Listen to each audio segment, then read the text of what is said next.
When the Lakers were sold for $10 billion, some people were shocked. Was that your reaction too? No, my reaction was, why don't I put the Mavs? A huge mistake on my part. You come in, you're successful at your business, and you think to yourself, I'm smart, so I'm going to stick with what works for me. That's what got me in trouble with the NBA a lot when I first came in. I bought 3 number 1 picks in the 2000 draft, and it ended up being the worst draft in the history of the NBA. Are you bullish on what NBA Europe could be as well? Depends how we do it. I was always a fan of the NBA taking the soccer approach to the Olympics. We should create our own World Cup. But every time I brought that up to Adam or David Stern, they said, well, our deal with FIBA doesn't preclude it. And then all of a sudden they renew their deal with FIBA without talking to the owners about it. It's riskier to try to build your own league as opposed to trying to build a super event.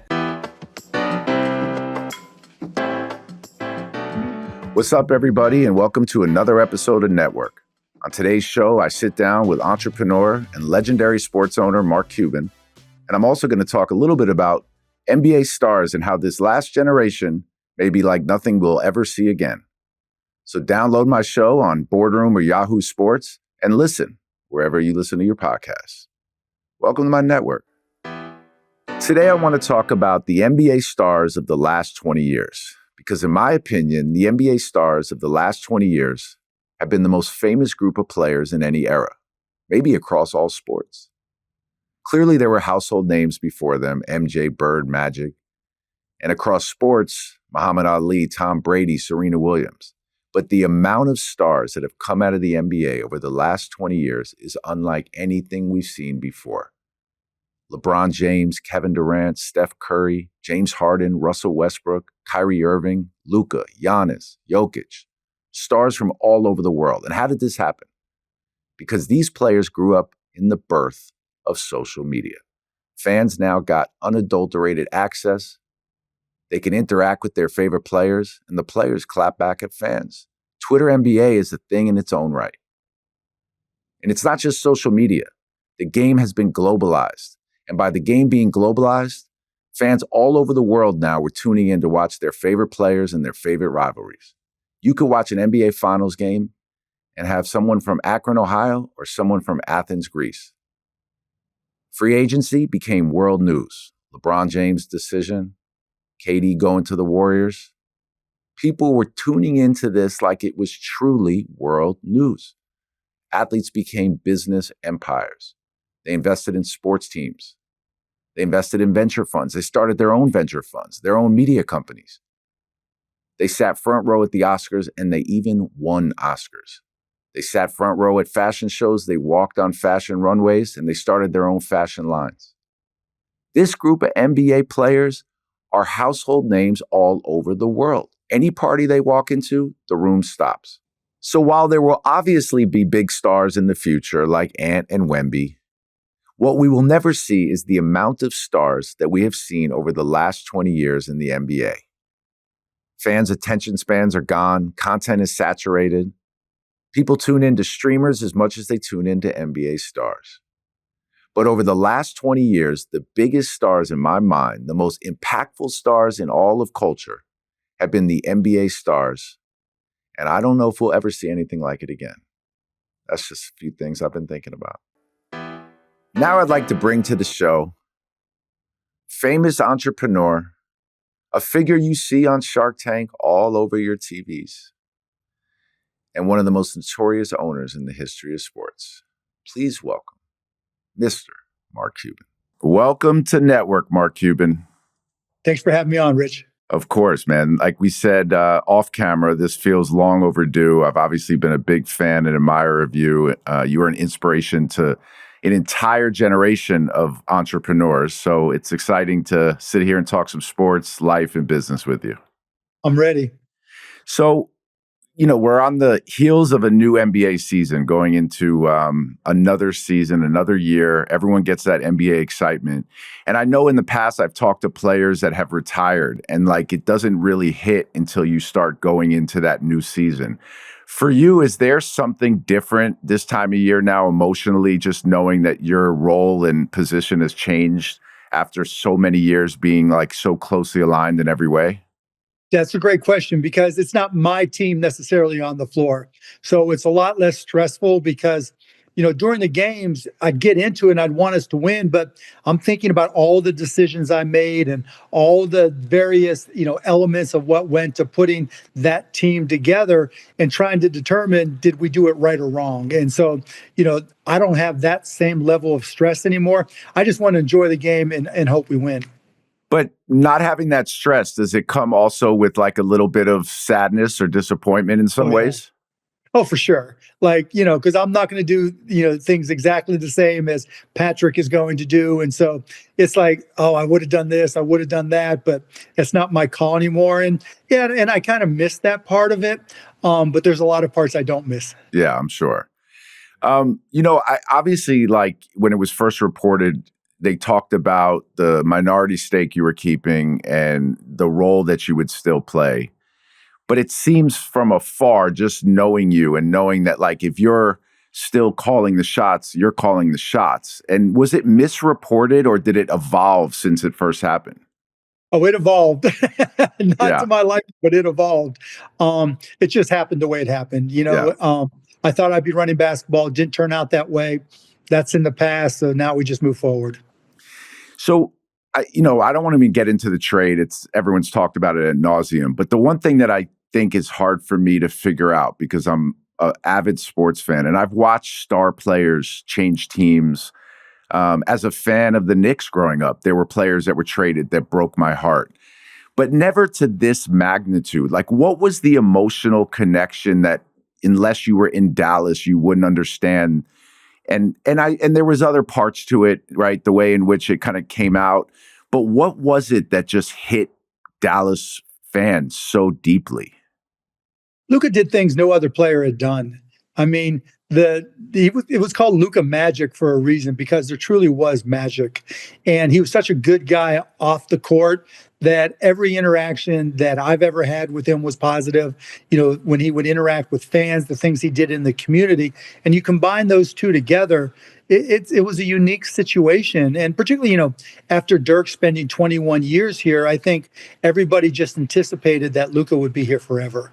And when that didn't happen, I mean, it hurt a lot of us. And so I think it really came down to he was not just a special player, but it was how he was special. Just the moments he created, last second falling out of bounds, against the Knicks, miss the free throw, get the putback to send us to overtime or whatever it was, and then do a little dance, Yeah. that's you don't see that from other players ever. Yeah, I guess and there's certain people, it's like an intangible. It's an it factor. It connects with Yeah, people. for And sure. There's certain people, they were just made for the moment.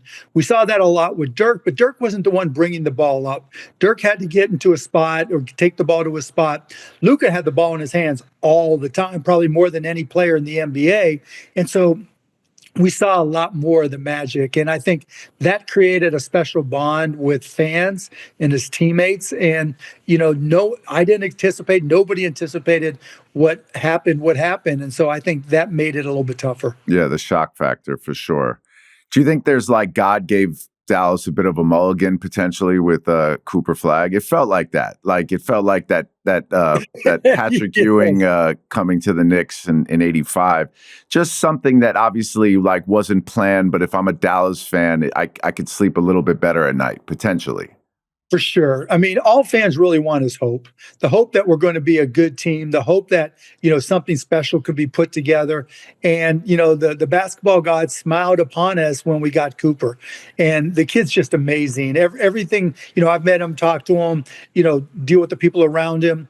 Everybody just loves him to death. And, the best part is he's all basketball and a little bit of golf. Yeah. And that's all he cares about. He's not doing anything. He's just all about basketball. And he's 18 years old. My middle daughter is going away to college and she's a few months older than him. Crazy. And it's just stunning. I know it's hard to like fully comprehend the age of these guys because when you watch them on TV, you like instantly age them in your mind a bit, right? Yeah, because it's hard to comprehend that this 18-year-old is the hope of a franchise. Just like when we got Luka, the hope of a franchise, and it's just and he's been through that pressure before. And, at Duke, that's obviously a hotbed, and he was highly recruited and the top recruit. And, it took him a little bit to feel his way in, but he did. And he'll do the same thing with the Mavs. Yeah, it's funny because even the way people talk about LeBron as ancient, in our world, like he's a young guy. Like he's a yeah, for sure.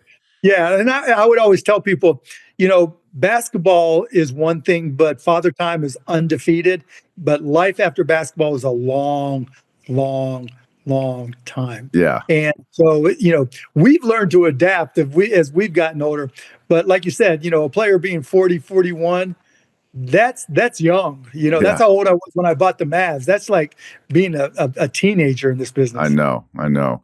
What do you think Dirk's legacy ends up being, 20, 40 years from now? And as somebody that was so close to him, do you think Dirk is not fully appreciated for what he did on the court? Or do you think that he's pretty acknowledged for like how great he was?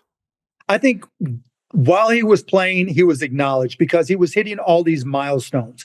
The championship, 20,000 points, 30,000 points, the number of all-star game appearances. And so when he was playing, people truly appreciated him. Now he's appreciated in Dallas because of all the things he does in the community. And, true Mavs fans, remember and love him and see the statue in front of the arena.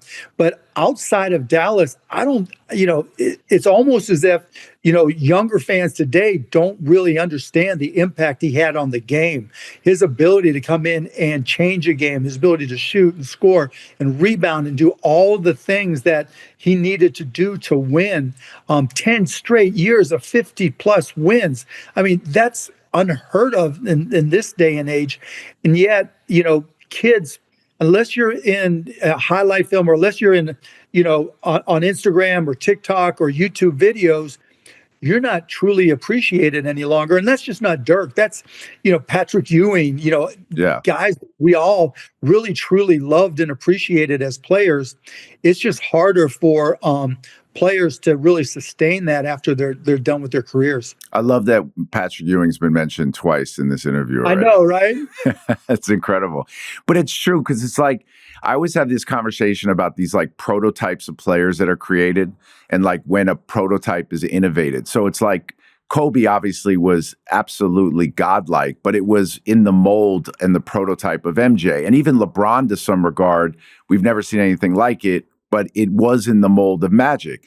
Kevin gets a lot of credit for this 6'10" perimeter player that could move and handle the ball. But I would say that Kevin would acknowledge that Dirk was a bit of an inspiration in terms of that ability to play that way. And in a lot of ways, he was the first of that prototype.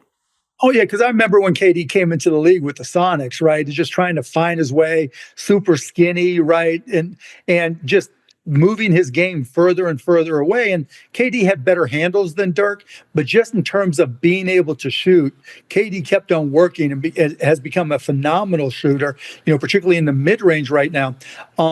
But what's really different now, like I have a 15, about to turn 16-year-old son, and their skill level is 1,000 times greater than players 10, 15 years ago, and certainly longer, because all day long, they're watching videos of their favorite players.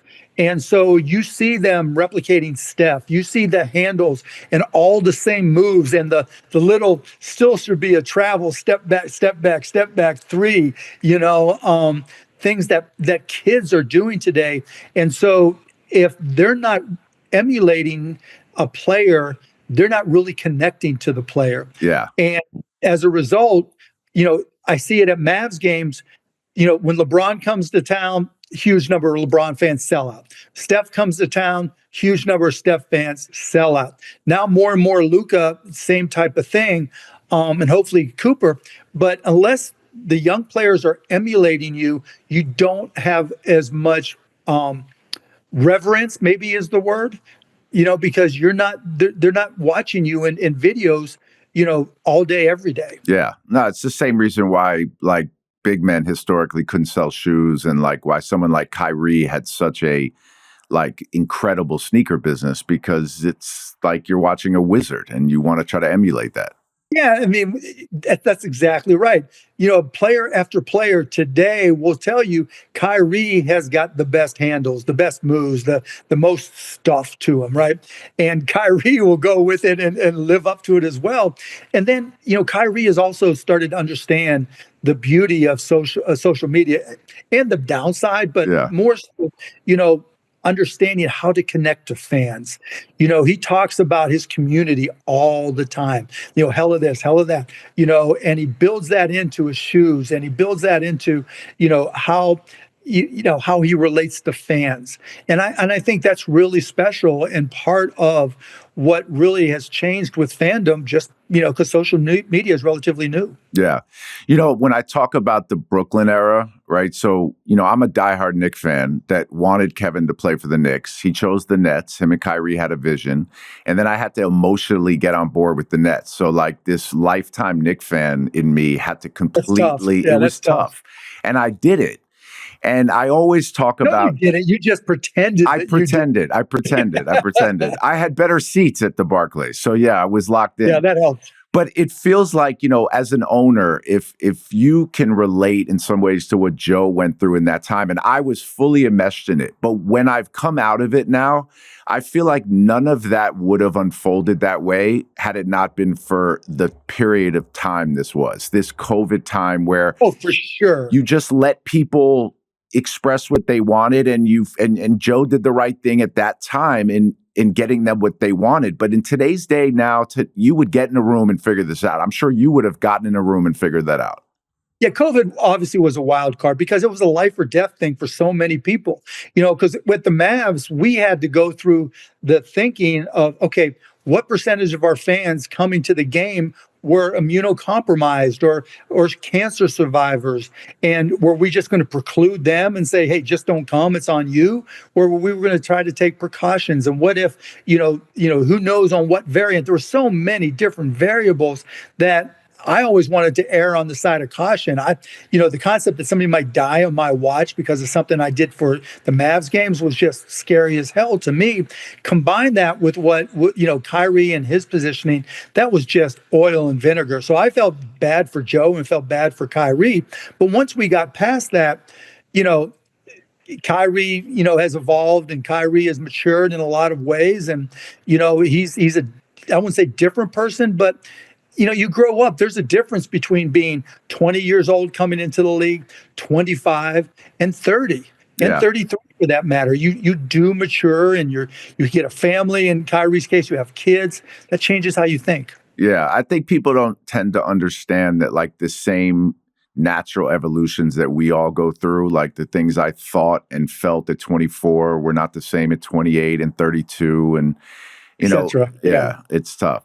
So, I know I've heard you talk about how like you didn't necessarily want the pressures of what owning a team can come with for your children, but was there a bit of a pushback or was it a complicated conversation with your family? Yeah, I mean, particularly my son, everybody was disappointed. There's no question about it. They, because that had been their whole identity growing up. We owned the Mavs, We went to every home game and a bunch of away games. And so, and I tried to explain to them, look, all this social media stuff that even you guys feel and the nonsense that you hear because of our association with the Mavs, when I'm all gone, and if it's on you guys, I don't want you guys to go through that, one. And two, I want you to find your own path. I don't want you always to be, in my shadow. This is, the Mark Cuban Mavs or whatever, and now you're trying to find your way. I just didn't like that idea. And, they're young. They're, 16, 19 and about to turn 22 now. And so, it was harder for them to understand 2+ years ago. Yeah. And I also heard you say something that was interesting. And I know a lot of people that I speak to struggle with the same kind of challenges at times, which is not a challenge that anyone should feel bad for a wealthy individual having, but a challenge that's real, which is like you worked your ass off. You made money before your kids were born.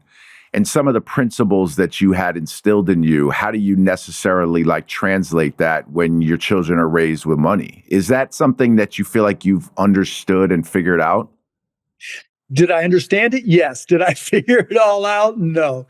Because, I've got three kids, as I said, and they're all different. And I want them all to find their own path, but I don't want them to be spoiled or feel entitled. I want them to have to earn something on their own and to understand the satisfaction that comes with that.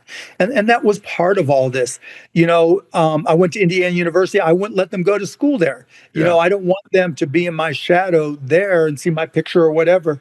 We're trying, my wife and I really try to get them just to go on their own path, to take on their own challenges, not just to rely on me. And I think, so far, knock on wood, we've done a decent job, but you don't know until you know. So you went to IU? Yeah. So were you, I'm trying to think how old Isaiah is. Were you there in 81? No, I was there when I got there. I was graduating. My last year was Isaiah's first year. So you were a Bobby Knight guy? Yeah, for sure. Did you get to know him? Afterwards, I got to know him some. After I bought the Mavs, we talked a few times, met at IU a couple times. And then I went back, his last appearance in Bloomington, I was there for that as well. That's cool. When the Lakers were sold for $10 billion, some people were shocked. For me, it made all the sense in the world, right? Like if you look at the brand that is the LA Lakers, maybe in the traditional form that teams had run, it didn't make sense. But with the like numerous ways that teams can think about monetizing and different revenue streams to create, it did make sense to me. Was that your reaction too when you saw that brand go for that much money? No, my reaction was, why don't I put the Mavs? I know. I almost said that too, because I did see that you said that was your only regret, not bidding it out. Yeah, it was a huge mistake on my part, but in hindsight, right? Yeah. Here's what it is. But, when I looked at it and dug into the numbers, they already owned a substantial portion of the Lakers. So their marginal cost in terms of cash wasn't as dramatic because it wasn't like someone came in from the outside and wrote a $10 billion check. And I still don't know, in terms of minority ownership, who sold or didn't sell. I have no idea. So it may not have been as big a check as the valuation makes it appear. But in any event, Mark Walters running the Dodgers, doing a phenomenal job there. I think it was a win-win. Jeannie and her family have done a phenomenal job. The Lakers obviously are, an institution in Los Angeles and around the world. And so, they deserve the price that they got. Yeah, but that's what I mean, right? Like if you think about them as a brand, and then you think about their core product is putting on a basketball team. But as the brand itself, when you think about Nike being worth $80 billion or what some of these tech companies are worth, just looking at it without any understanding of anything of the economics, just like value of brands, like, of course, the LA Lakers would be a $10 billion brand, right? Well, it depends on how you can leverage it, right? Because there's some limitations on like how you can use your team logos and marks in Major League Baseball and football are completely different than the NBA. Yeah. We're a lot more constrained. But at the same time, I don't know their plans, but, around crypto.com arena, there's already stuff that's been built out, but who knows? Maybe they do what the Clippers do and find their own spot. Who knows? It really depends on how they plan on leveraging it. But do you think the real estate thing is something that will continue to be a part of team ownership? Like you saw what the Braves did. What the Braves built around their stadium is incredible. I know what the Sixers ownership are planning on doing and that group and David Edelman. But that's obviously like a revenue stream to unlock, I would imagine, right? Building this entire world around your campus. And that's one of the reasons I sold, right? Because, in order to truly monetize, because I really didn't make money from the operations of the Mavs. And so to monetize it, I would have had to get into real estate and, building ancillary things around it. I just don't want to do that. I love basketball. I love the Mavs because it's basketball. All the other stuff is a job that I don't want to do. And so, but to your point, the monetization and the leverage points really, for every team in every major sport is what can you build around it? Yeah. Well, because you said once that the Mavs were a tech company, right, that sold basketball? Yeah, we're an entertainment company, but at the beginning it was all about tech because tech was brand new. Yeah. And so I was leveraging everything I knew about technology to give us an edge. But at this point in time, streaming isn't new. The internet isn't new. AI is new, but that's a different beast. It's all about real estate, or in our case, maybe a casino. And that's one of the reasons I partnered with Patrick. He's brilliant at that stuff. He really knows the stuff. Has the role of a team owner changed from when you bought the team? Obviously, the prices have changed so drastically that who can get in has changed, right? But it feels like the role of the owner, at least from when I was a kid and what I even thought of a team owner, I would say you were almost this inflection point. There are people like George Steinbrenner that everyone knew, but in the NBA, no one knew who anyone is. Jerry Buss, maybe, but it was you that changed that kind of perception. Has that changed? And then with that, has that brought challenges? Because if you think about what happened with the Cowboys, and I'm watching the America's Team doc, which you should watch. It's incredible if you haven't watched it yet. I heard it's amazing. I haven't seen it. It's amazing. And when you listen to Jerry Jones speak, right, like he always wanted to own the Cowboys. He made money in oil. He thought to himself right away, I'm buying the Cowboys. He bought the Cowboys, fired Tom Landry, and then the whole city turned on him. But then ultimately, he went on to dominate. But things have changed so drastically now, and then the same type of mentality has impacted him and hurt him in some ways. Does ego, when you get so hands-on with these teams, in some ways hurt you or can hurt you or hurt a franchise? Oh, yeah. I mean, I've had this conversation with other owners because you come in, you're successful at your business, and you think to yourself, I'm smart. I'm good, right? I took this business and grew it to whatever that put me in a position to buy this team. So I'm going to stick with what works for me. And that's what got me in trouble with the NBA a lot when I first came in, because I'm like, I'm not going to change for them. This is what works. But that ego, to your point, also makes you overconfident to a certain extent. So you go do, like, I remember my first year, I bought 3 number 1 picks in the 2000 draft, and it ended up being the worst draft in the history of the NBA. Yeah. And so it's just like, because you want to come in, I did anyways. I was young, I'm competitive, and I just wanted to come in and have an impact. And that approach, that ego, that competitiveness can work against you. Now you see, OKC, their special sauce was they were patient. Yeah. They didn't rush things. They didn't force it. Whereas I always tried to force it. And I think that my competitive nature worked against me too often. Yeah. Do you think team owners, so I'll give you an example as a Giant fan, right? And I'm loyal to the Giants. I love the Giants, and I would never knock Giants. Not as loyal as you were to the Knicks. No, this one's real. This is football. Loyalty is different. That's for life. Like if the equivalent was that I was repping a football player assigned with the Cowboys, that would be the end of that relationship for sure.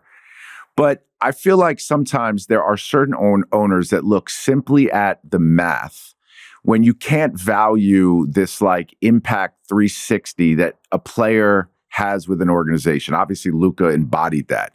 But like Saquon, right? Like we didn't value the running back position. The math may have made sense, but in the long run, what that does for fan base, what that does for other ancillary revenue, but really just like the culture.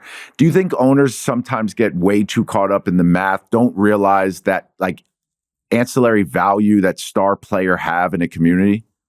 Yeah, but Father Time's undefeated. They're not going to play forever. So at some point, you have to make the hard decisions, just like players have to make the hard decision where, they've been all-stars and there's no interest in them, or they're only wanted at the minimum. And so, while you have to have a strategy and how you're building a team, you also have to be brutally honest with yourself and with the players and talk to them and say, look, here's where we are, here's where you are. Even though you have been an amazing impact in the community and we love everything you've done, you're not part of our plans going forward. But you know who we are at the Mavericks, and every single player that played for us has an open door to come back and be part of the team after they've retired. Yeah. Well, I guess though, and you don't have to comment on it, but I would take like the Micah example as saying that like in some ways, if the math doesn't add up, do you take the responsibility on as an owner to get creative and figure out how to counter that, as opposed to ever letting a Hall of Fame generational player leave? It just, it's hard. Putting together a team is hard. If it was easy, there'd be 30 champions, 32 champions in every league. Um, and so it's hard to make the determination of what strategy you're going to use and what the parameters are and how you're going to evolve those parameters. Like, we went from analytics where you never take mid-range, and then players like Kevin, like Brunson, they got so good at shooting mid-range, DeMar DeRozan, that the numbers worked back in their favor to take a mid-range shot. And so as the league evolves, sometimes your path to the numbers and putting together a team has to evolve as well. And as much as, like, I kept Dirk, and even Dirk has said he probably played 2 years too long. But I knew where we were in our life cycle as a team, that we were going to have to rebuild. And if I was rebuilding anyways, I might as well support Dirk and let him stay, as opposed to, maybe I could have, gotten off of him and gotten the draft pick, and that would have been better, overall for the team. But I think, I made the decision that we were going to go through rebuilding. That allowed me to keep Dirk around. But if you're not in that situation and you're trying to compete, it's really, really hard to look at that bigger picture of community and fandom, because when it's all said and done, the fans are just going to look at the win-loss record. Yeah, no, it's true. But there are anomalies, because I think that's a good example you gave, because you did say, like, no, time served. Dirk's my guy. He's staying through to the end, 100%. Yeah, I mean, but that's 20 years. Yeah, that truly is an anomaly. Yeah, that's an anomaly.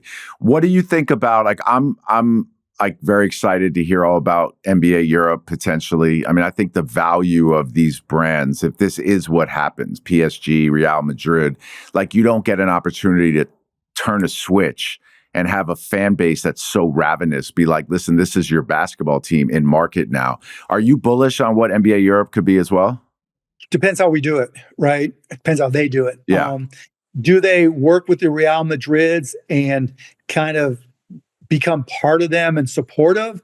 Or do we say we're creating a whole new league and you're either in or out, and we'll compete with what's going on now with EuroLeague, Eurocup, et cetera? That's going to be tough, because, as like you talked about football, and their football, the teams are the same. Real Madrid soccer and Real Madrid basketball are part of the same club. It's just a whole different beast. And, you're going to have to ask them to upgrade facilities and spend a lot of money, or we spend a lot of money. So I understand the goal.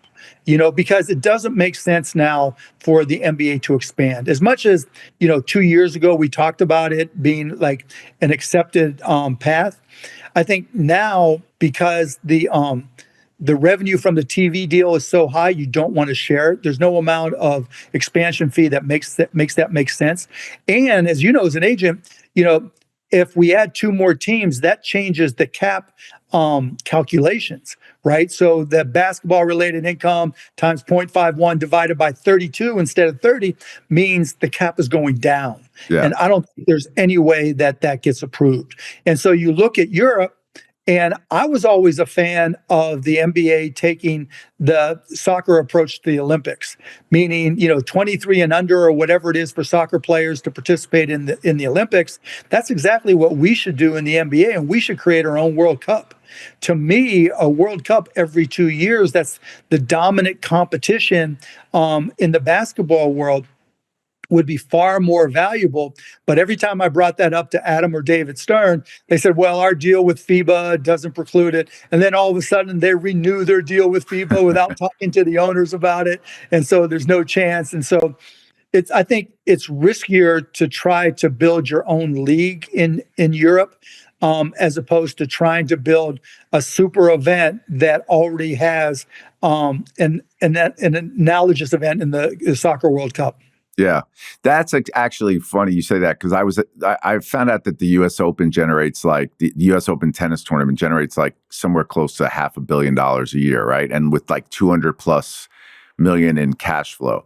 And then I was thinking about the idea that, like, if you were running Live Golf, for instance, which you wouldn't have, that's a totally like far left thing, but like they probably would have been better off because scarcity right now has so much value, right? This like all this build up to a moment. If Live Golf had just created an event that was working adjacent to the PGA, probably would have been just way more successful without question. Well, I agree. I mean, because when you have a league, people think, well, we have these great, well-known players, and so everybody's going to show up for the league.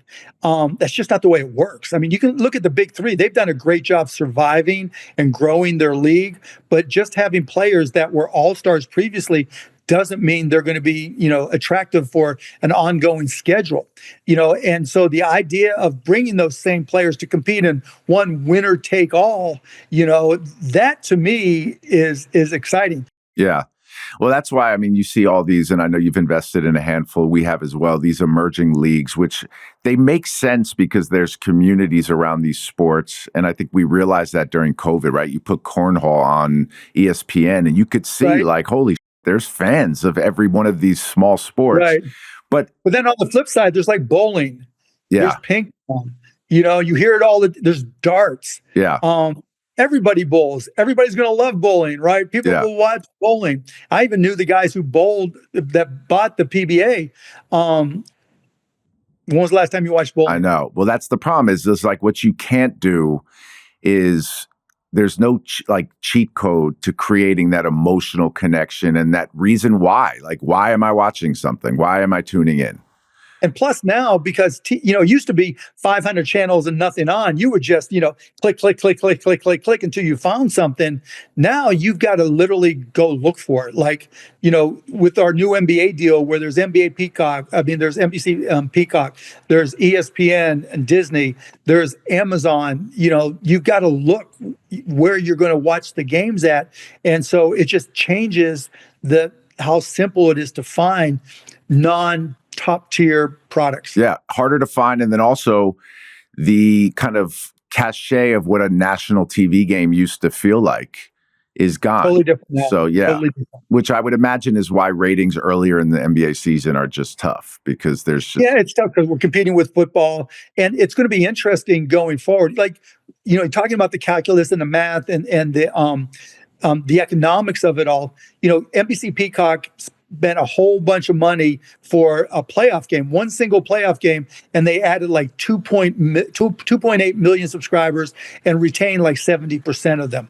I think that was the logic that was used for the new TV deal for the NBA, new TV deal with ESPN and Major League Baseball. But that logic needs to hold for all of that to work. Yeah. Because if these streaming companies don't get the number of subs to subsidize the cost of it, it's going to be really interesting. Now, was it still a smart deal? Like in the Board of Governors meetings, I used to always make the case, going back to 2000, when we added a lot more cable games over broadcast, I used to say, look, it cost $5 million for a top tier scripted episode of a new TV show, a new TV series, and 25% of them are going to hit. And so we should be worth, because every one of our games is going to draw at least 1 million, 1.5 million, 2 million viewers. That's good. That's a good number on HBO for a $10 million an episode series. So we see value in all that, but that has to draw subscribers. Yeah. And that's going to be the telltale sign.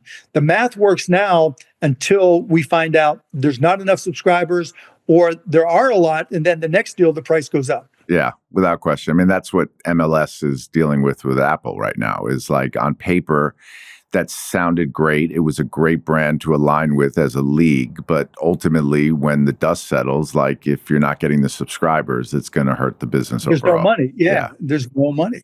So in the 90s, when you can buy a team for a few $100 million and the prices are what they are today, is there a version of that you see in 2025? Not in sports, just in general? I don't know. Like with teams? Or businesses? I mean, everything's AI now. Well, yeah, of course. Yeah. Everything's AI, and there's going to be two types of companies: those who are great at AI and those who used to be in business.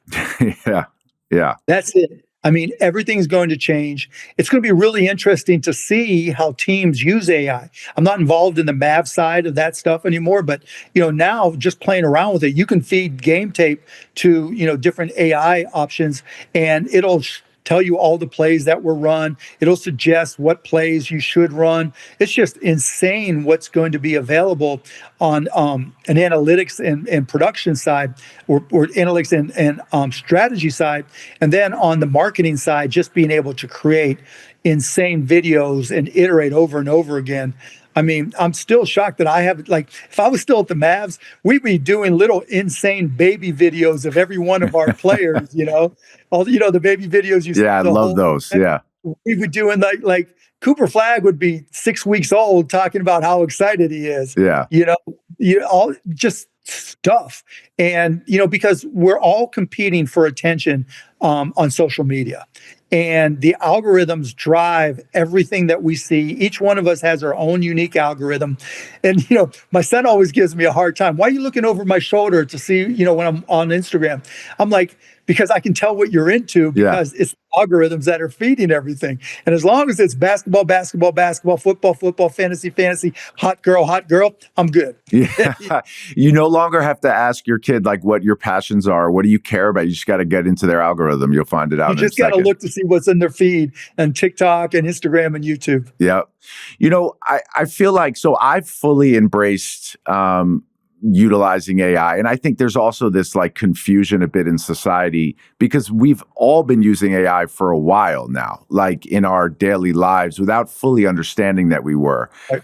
But I think that the education around AI is poor, because there's people like yourself that understand that. I think me, to a lesser degree, I've read so much that I think I fundamentally understand it. Yeah, you have to. And I'm not scared of it. But I will say that what comes out is I saw this clip a few weeks ago of the godfather of AI, that person that they refer to him as that. Yeah, Jeff Hinton. Yeah. Yeah. Talking about how we could very well be doomed if we can't teach AI maternal instincts.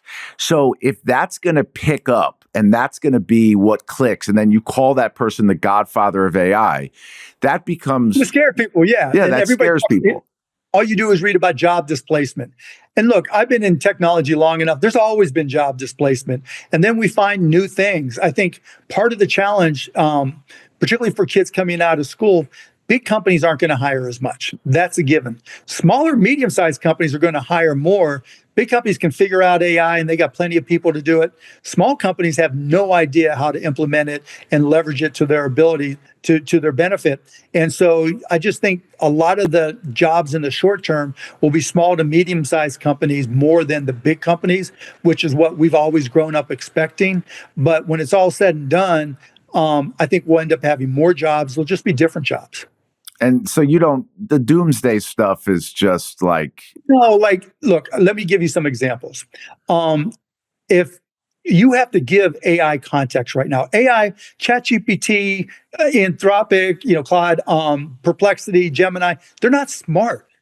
They're just, autocorrect. They're just, suggesting, just at the bottom of a Gmail to suggest a reply. And that's all statistical, right? It sees what you wrote and it says, okay, other people who have written the same thing, what are some of the common answers that have been given? Or you want me to do a business plan for this company you just described to me. Let me look up all these other business plans that may be similar to what you're doing. And it just regurgitates it. If you said, a baby is smarter, right? If you took a 12-month-old baby and it knocked over something, it would know not to knock it over again. It understands the context. It understands that if you hit the glass and it falls, it's going to break and make a mess. You have to tell ChatGPT, okay, here's all the context. What happens if my baby knocks over the glass? You have to give it all the context. Yeah. It can't see anything. It doesn't understand anything. Now, robotics, on the other hand, are having to learn these things because they have to be able to see. But no matter what, if you just tell a robot right now, clean the kitchen, it has no idea what you're talking about. And you have to train it what the kitchen is, how to open up the dishwasher, how to do whatever. it's all going to change, but there's nothing that's that smart. Now, can people create weaponry and, make those things dangerous? Oh, for sure. Right. But it's not the AI that's going off on its own and taking over society. I just don't see that at all, because there's a lot of latency. It's just, there's nothing right now. There's nothing 10 years from now that's going to be able to record everything that's happening in the world and communicate it in a way that keeps the AI or the robots up to date. Yeah. Whereas with us, we can communicate and our brains assimilate it based off of what we see. Yeah. Another way to look at it is full self-driving cars, right? We've been hearing about self-driving cars being able to just do everything for a long, long time. And the reality is, like, the reason they're not is it can't be trusted just to see any set of circumstances and figure out what's going on. I can take my mini Australian Shepherd and put it at a street corner, and it's going to know when to cross the street and when not to cross the street so it doesn't get run over. A self-driving car, if it hasn't seen it before, can't figure that stuff out. Yeah. And the whole point is there's just so many things that AI can't do. Yeah, but I mean, I've taken a handful of Waymos. I've stopped at an intersection, 4-lane highway in the rain, and this car is like jumped at the exact right time that like my father wouldn't have made that move. No, but remember, you're only putting Waymos in certain cities and they're only traveling routes where they've traveled that route before. Yeah. So it's seeing almost everything in that route. And if it sees something it's not used to, it gets help. Yeah. I will say I'm a really good prompter, right? Which is like, you almost have to talk in the most like broken English. You have to really like get super real. And I've really become honest with it so I can get this like really honest feedback. So like one thing that really stood out to me is I asked it once to give me a snapshot on Boardroom in the overall media ecosystem. And it wrote to me, "Do you want me to tell you what you want to hear?" Right. It always says, "Mark, that's a great question." Yeah. And it's like, and I've changed mine now to give me like the Gen Z version so that I pick up the vocabulary that my son and my daughters use, and it's just, you can play with it like that. But you're right, learning how to prompt, like I'll do things like say, "You are the world's foremost authority in, AI for whatever it is, and I need you to give me very detailed explanation of what's right and what's wrong. And I need you to provide me sources for each of your positions to justify it." And, it's still not always going to work, but we have the opportunity to go, if you're in ChatGPT, use Gemini, use Perplexity, and just compare notes. Yeah. I'm going to ask you a really complicated question and try to make it simple, which is, when you list the things happening in the world, right, the overall state of the world, if you think about the wars that are happening, if you think about the economic issues and the tariffs and the kind of confusion that comes with that, and then it's endless, the environment, it's endless, right? But whenever I've heard you speak on TV, especially during COVID and until now, you have this unbelievable ability to like make sense of it all, to a calming way of putting it all in perspective without like in any way belittling how severe and serious these things are. And I like to ask real old people for their perspective on what's happening in the world because... Wait, are you trying to tell me something? No. I wanted to specify like 30 years older than you. Like my wife's grandparents each lived till 99 respectively. And I remember talking to them and them looking at the like issues around the world and basically saying like, let me give you an example of what we dealt with in the 30s and in the 40s. So when you see the state of the world, I think the difference being social media, which has like desensitized all of society. So it's allowed our government to speak the way they do. It's allowed people to communicate with each other that never happened. But are you overall optimistic? Like, do you still feel optimism? Because there's a lot. You could just list these things that feel so serious.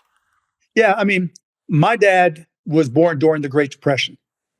When he was 16, he shipped off and went and joined the Seabees and was shipped to Okinawa, where he took on shrapnel. And then they brought him back in the 50s to the war in Korea. And then he came and he got a job doing, upholstery on cars and had a staple break and he lost an eye. That's real. Yeah. Right. We're not at the point, hopefully, God help us, we won't get to the point where our kids are getting drafted.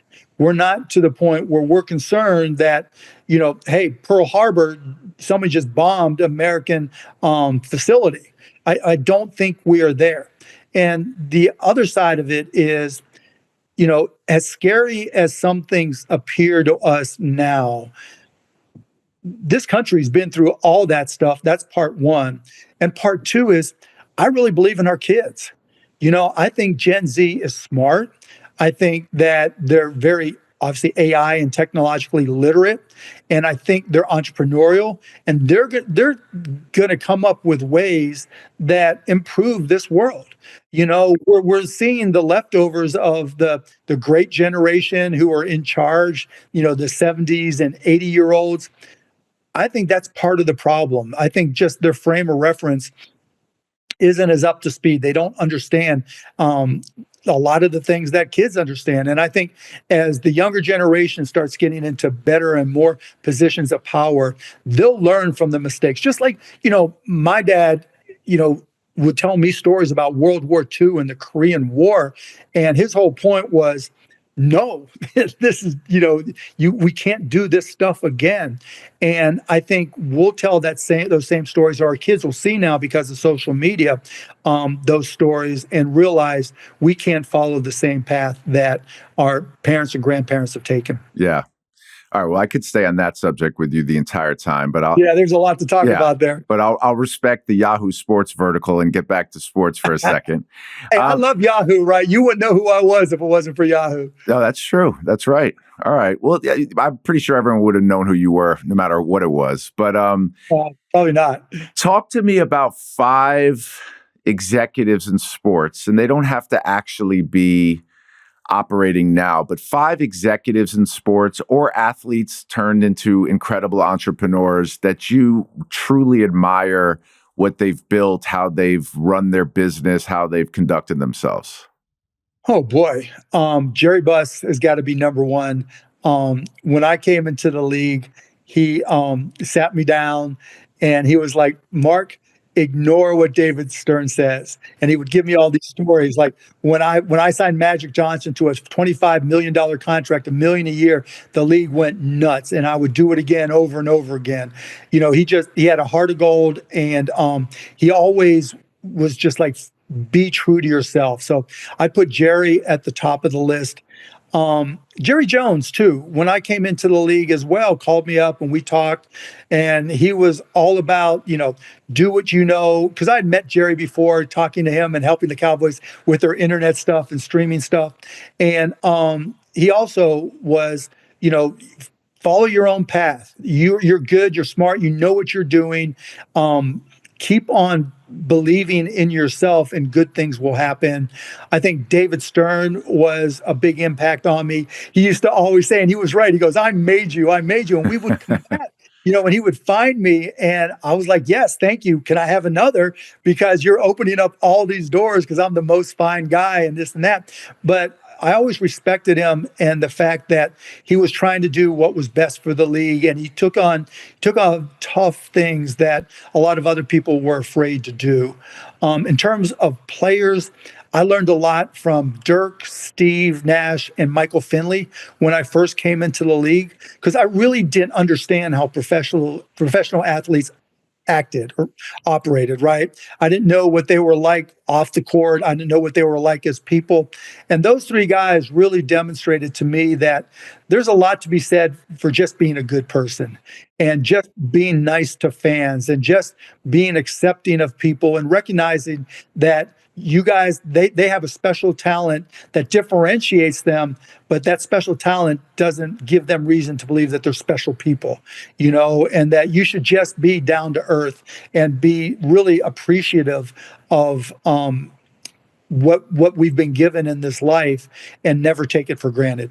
Yep, amazing. And give me one more, maybe an executive today outside of team ownership or athletes that is somewhat inspiring or just exciting to watch how they operate. Oh boy. I like what Maverick Carter does. I've talked to Mav a few times. I think he's aggressive. I like what Josh Harris has done. He's been ballsy and gone out and gone for it, with the Commanders. Um, I don't know. It's hard. I That's don't. good. I like that list. I like Yeah, that yeah. list. You know what? I love Mavs so much, but I got to figure out whether I'm going to let him feel the gas of hearing you put him in the top 5 there or not. But I think I Yeah, will. edit that out. No, Right? I have to. I have to. I have to let him have it. All right. And my last question before I let you go, outside of winning a championship, I'm sure this is going to be a very hard question to answer, though. What's one like incredible memory from your time with the Mavericks that will always stand out to you? So many. I think Dirk's retirement, that was super emotional. Um, it was just the culmination of so much for somebody I cared so much for or care so much for. And to see the whole arc of his professional career and how important it was to him and the city of Dallas. That was truly special. And that and probably just with my family, just moments with my family, Yeah. running onto the court, hugging everybody. Because that was always, winning the championship was fine, but the best part of owning the team was on a buzzer beater. I can run out in the court and get into the dog pile, Yeah. and nobody's going to say anything. They're not going to arrest me. And that truly, truly, truly, because that's the most stressful part of any game. That ball's in the air, and if it goes in, everybody's happy, and all that stress is gone. And if it doesn't go in, like it's happened so many times, you're walking out with your head down, upset. And when it goes in, and you get to run out there and scream and yell and hug, nothing better. Nothing better. That's definitely on every young sports fan's bucket list for sure. Well, I hope we could do a part 2 one day because I didn't even talk to you about Shark Tank, man. I could have done that for an hour. I could have stayed on social media destroying our entire universe, but this was really amazing. I appreciate it. You really are inspiring for our young people like myself, peers of yours, everyone that knows you. And best of luck to you. And I hope to catch up with you soon. For sure. Let's do it again. All right. Take care, Mark. You too. Well, thanks for tuning in to another episode of Network. I hope you enjoyed my conversation with Mark Cuban. So please continue to download the show at Boardroom or Yahoo Sports and listen to the show wherever you listen to your podcasts. Thanks for joining my network.